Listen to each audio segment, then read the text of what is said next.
এক বছর আগে সিমের বিচি যেমন দেখা যাচ্ছে তাজা, এখন আমি এগুলা ভাপ দিয়ে নিব। আসসালামু আলাইকুম, আপনারা সবাই কেমন আছেন? আশা করি আপনারা সবাই ভালো আছেন। এই সিমের বিচিগুলো আমি এক বছর আগের সংগ্রহ করে রাখছিলাম।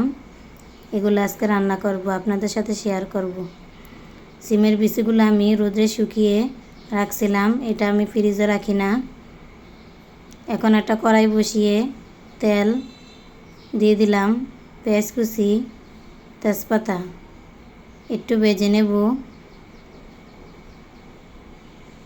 পেঁয়াজগুলো আমার ভাজা হয়ে গেলে আমি এখানে আদা বাটা, রসুন বাটা দিয়ে দিলাম। আদা বাটা রসুন বাটা দিয়ে কিছুক্ষণ ভেজে নেব। সিমের বিচিগুলা এভাবে রাখলে যেমন তাজা সিমের বিচি এরকম দেখা যায়। আপনারা এভাবে রাখতে পারেন। রাত্রে ভিজিয়ে রাখলে সকালে রান্না করলে সুন্দর তাজা যেমন দেখা যায় এরকম হয়ে যাবে।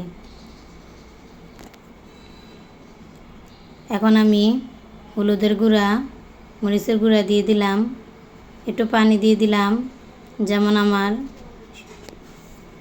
মশলাটা না পুড়ে যায় এই জন্য। জিরার গুঁড়া, ধনিয়ার গুঁড়া, লবণ দিয়ে আমি একটু কষিয়ে নেব। কষানো হয়ে গেলে সিমের বিচিগুলা যে ভাপ দিয়ে রাখছিলাম ওইগুলা দিয়ে দিলাম।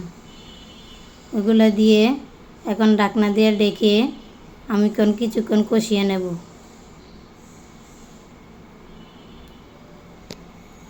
ঢাকনা উল্টিয়ে আমি কয়েকবার নেড়ে নিলাম। কেউ কেউ বলে এভাবে রান্না করলে সিমের বিচি সিদ্ধ হয় না। আপনারা আগে ভিজিয়ে রাখবেন, তাহলে সিদ্ধ হবে। এভাবে সিমের বিচি রাখলে খেতে ভালো লাগে। এখন আমি একটু পানি দিয়ে দিলাম। আমি রুই মাছ দিয়ে সিমের বিচি রান্না করব। মাছগুলো আগে ভেজে নিয়েছিলাম, এখন দিয়ে দিলাম।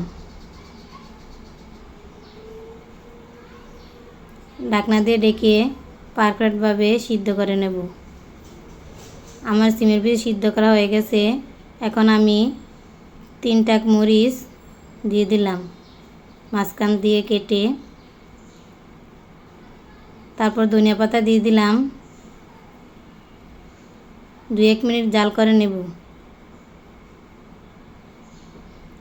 দেখেন আমার সিমের বিচি রান্না করা হয়ে গেছে, কি সুন্দর হয়েছে দেখেন কালারটা।